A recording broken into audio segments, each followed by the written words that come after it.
Sri Mulyani pakai rompi anti peluru datang ke zona merah Papua, pesawat jadi sasaran OPM.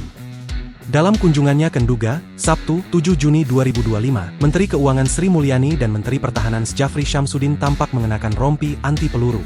Ini merupakan bentuk pengamanan karena tingginya risiko di keamanan di Nduga, salah satu kabupaten di Provinsi Papua Pegunungan yang masuk zona merah. Nduga masuk zona merah karena sering terjadi konflik bersenjata antara TNI Polri dan kelompok kriminal bersenjata di sana. Diketahui, Menkeu dan Menhan datang untuk melihat langsung kondisi wilayah serta mendukung upaya peningkatan keamanan, pendidikan, kesehatan, dan pembangunan bagi masyarakat. Dalam lawatan mereka ke ibu kota Keneam, Menkeu dan Menhan menyambangi pos Satgas Pamtas Mobile Yonif 733 Masariku, serta bertatap muka dengan jajaran Forkompimda. Rupanya, pesawat yang mengangkut Sri Mulyani dan Menhan Djafri menjadi target bagi Tentara Pembebasan Nasional Papua Barat Organisasi Papua Merdeka. Pesawat sipil milik PT Elang Nusantara Air itu menjadi target karena sebelumnya mengangkut Panglima Kogab Wilhan III, Letnan Jenderal TNI Bambang Trisnohadi dan pasukannya.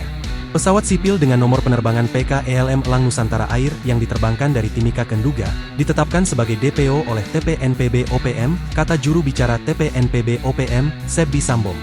Sebbi menambahkan pesawat ini menjadi target utama jika memasuki wilayah konflik bersenjata di seluruh tanah Papua.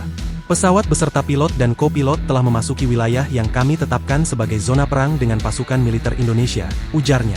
Ternyata, kunjungan Sri Mulyani ke Nduga ini merupakan yang pertama kali baginya. Sri Mulyani pun sempat menyebut selama ini belum pernah ada Menteri Keuangan yang menginjakan kaki di Kabupaten Nduga, di provinsi paling timur Indonesia ini. Saya sendiri sudah beberapa kali datang ke beberapa lokasi atau daerah di Papua dan ini pertama kali saya ke Nduga, ujar Sri Mulyani.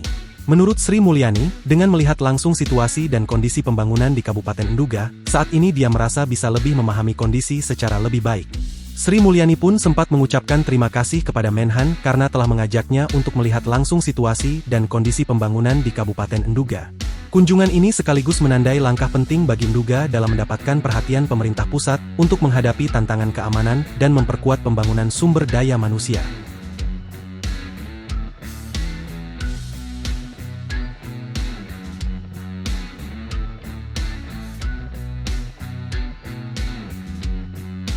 Download Tribun X sekarang, menghadirkan lokal menjadi Indonesia.